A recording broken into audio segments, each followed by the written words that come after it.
Now, unless you're an aspiring manager, a football hipster, or just an individual with a very special type of personality, the rest of us really watch football for the moments rather than the minutes. And what I mean by that is, be it the amazing goals, dodgy decisions, embarrassing misses, or even the occasional brawl, we usually sit through an hour and a half of mostly nothing, basically holding our breath so we don't miss one of those moments. Because while the game does consume over 90 minutes of our time, our brain only stores about 30 seconds worth of that time. And even there, it doesn't always accurately recall those 30 seconds either. Because whether it's as a result of the way you feel about the personalities involved, result of the way you feel about the opposition involved, your personal agenda, or perhaps even where you may be in your life at that point, there are countless sporting moments that many of us not only recall inaccurately, but by extension put the wrong amount of significance on. Sometimes too little, sometimes too much. And yes, today we will focus on the latter, cause these are 7 legendary footballing moments that people overrate.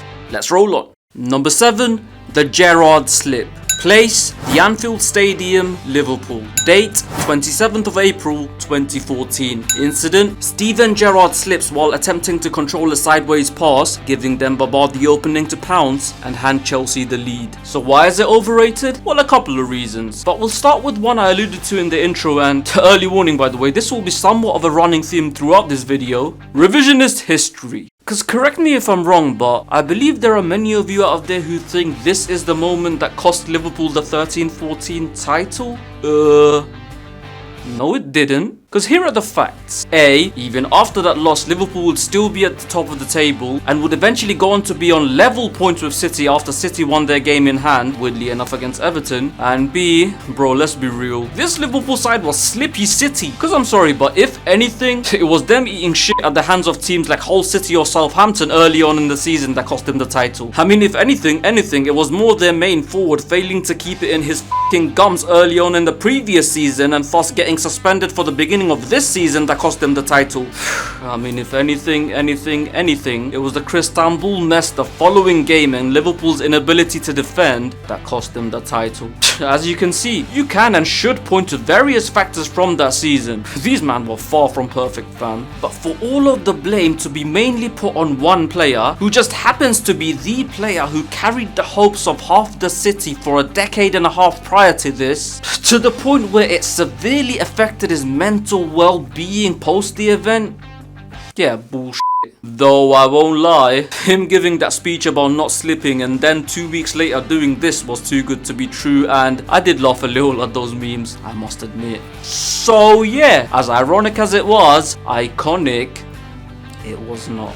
Number 6, Ronaldo's celebration versus Barcelona. Place, the Nou Camp Stadium, Barcelona. Date, 13th of August 2017. Incident, Cristiano Ronaldo comes on as a substitute, scores a worldie to give Real Madrid the lead, and puts his number 7 up to the Barca faithful. Why is it overrated? Well, the obvious answer would be because it was a Super Cup game. But also, you see the lead he gave Real? Well, not only were they leading for most of that game, including when he came on, but they'd even go on to extend the lead once he eventually went off.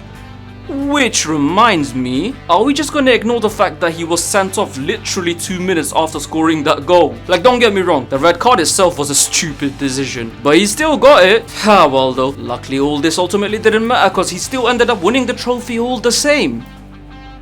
Unlike... Number 5, Messi's celebration versus Real Madrid. Place, the Santiago Bernabéu Stadium, Madrid. Date, 23rd of April 2017. Incident, Lionel Messi scores an injury time winner and, yes, puts his number 10 up to the Real Madrid faithful. Why is it overrated? Well, you see, outside a couple of other selective images, one we will address later on, don't you worry about that, this is one of the most common snapshots Messi fans use to mock the CR7 gang. So in essence, they clearly rate this pretty highly, which I find a little weird because in the bigger picture, it meant dick hole. Barca still went on to lose the league. And look, I get the appeal of one-off moments, okay? But you idiots trolling Ronaldo fans with something Ronaldo himself would eventually come out on top in, yeah, I see that as overrated.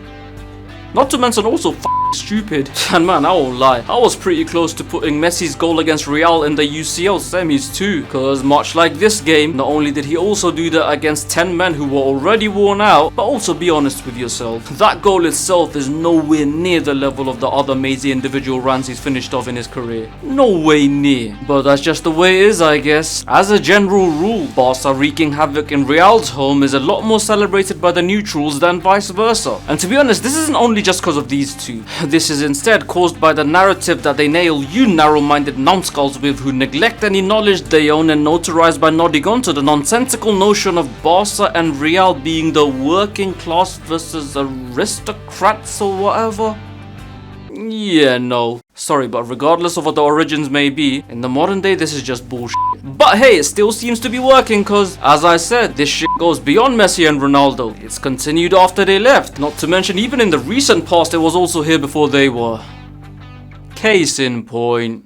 Number 4, Ronaldinho's non-existent standing ovation. Place, again, the Santiago Bernabeu Stadium, Madrid. Date, 19th of November 2005. Incident, the Real Madrid fans gave Ronaldinho a standing ovation following his brace against Los Blancos. Allegedly. And that brings me to why it's overrated.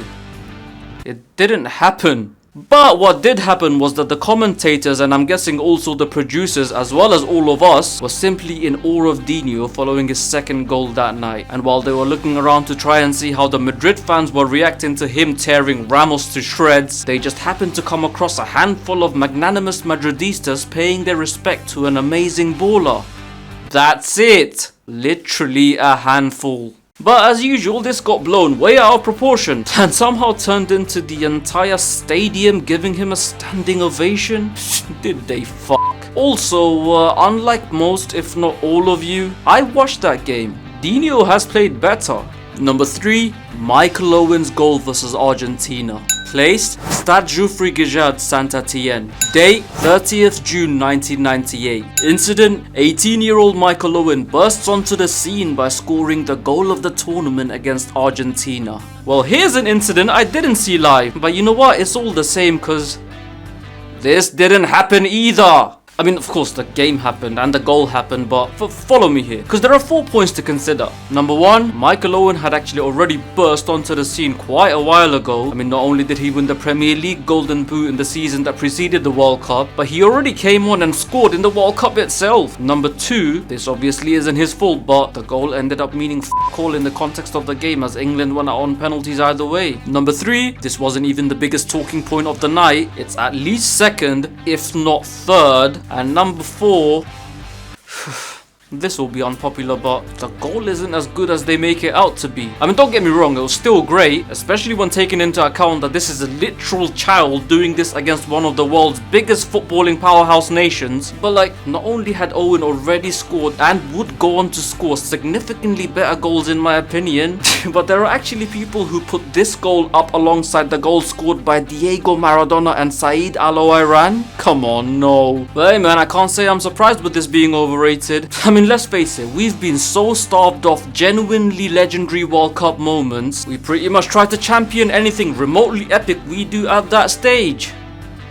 Speaking of which, number 2, keep an eye on him. Keep an eye on what? Right, so, place, Stadio del Alpi, Turin. Date, 4th of July 1990. Incident, England golden boy Paul Gascoigne makes a rash challenge, gets booked and, realizing he'll now miss the final, bursts into tears mid-game. Why is it overrated? Well, it's a bit hard to explain because I'm 100% sure that at least close to 100% of you weren't even born when this happened and therefore obviously don't remember. So I want to take you back to Euro 2024, which you obviously do remember.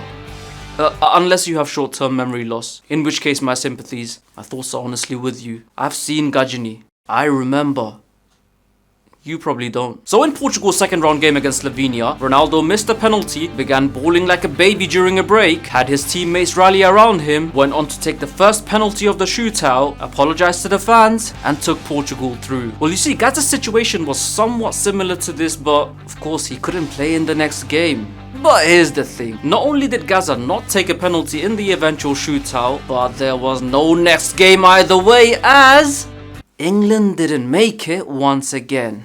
Why do I put myself through this? And look, I'm not made of stone, okay? I get it. A 23-year-old overcoming with emotions at the world stage can pull at the heartstrings. But again, man, the way we iconify this and speak of it as one of England's great World Cup moments, it wasn't. I mean, yes, I know we only won the World Cup once, but believe me, we've had significantly better moments than this that get spoken about not nearly as much as this. One, which I'll cover in tomorrow's video. Stay tuned for that.